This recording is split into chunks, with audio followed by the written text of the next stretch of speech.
All right, now let's see how we can use CSS to improve the look and feel of this page. Look at our head element.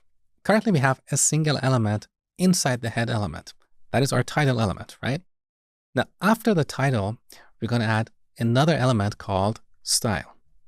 This is where we're going to write our CSS code. So in between style tags, we're going to write a bunch of CSS rules. First, we're going to work on this image. Our image is currently too big. So let's make it a bit smaller. Back to VS Code. Over here, we're going to type img to reference our image element. Then we type a pair of curly braces.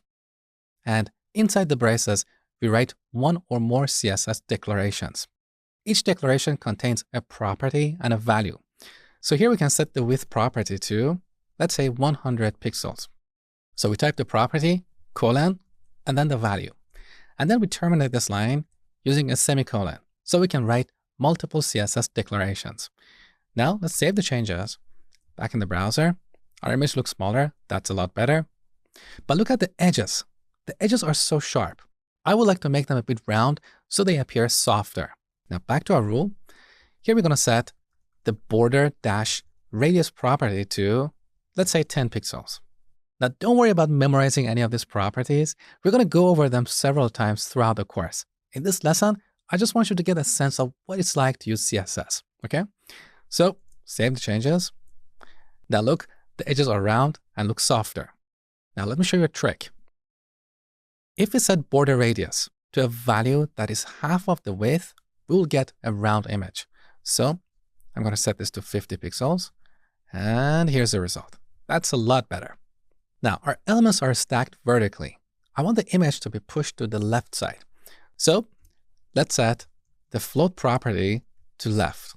This will push the image element to the left side of our text elements. Take a look. So that's a lot better, but our image is so close to the text. I want to add some space after the image. So here we use another property called margin-right. We can set it to 10 pixels. Save, and that's a lot better. Now let's make the username bold. So we're going to repeat one more time. This time we're going to apply a rule to our paragraph element.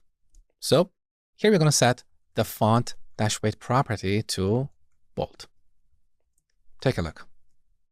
See what happened? Both our text elements are bold. But what if you want to apply this style only to the username? Well, we have to separate these two paragraph elements. So I'm going to give the first paragraph element an attribute called class. So class equals double quotes. Class is short for classification, and we can use this attribute to put this element inside a different class or a different category, just like the products in a supermarket. In a supermarket, we have products in different categories, right? So I'm going to put this paragraph element inside a class or inside a category called username. And then I'm going to change this rule. So this rule is currently applied to all paragraph elements, but I want it to be applied only to paragraph elements with the username class. So right after P, we type .username.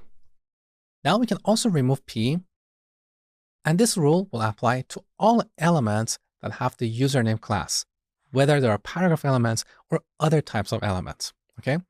Now save the changes and take a look. So that's a lot better. So this is CSS in action. As you can see, CSS has a different syntax or a different grammar than HTML. Throughout the rest of the course, you're going to learn both these languages in detail. Next, I'm going to show you how to format your code using Prettier.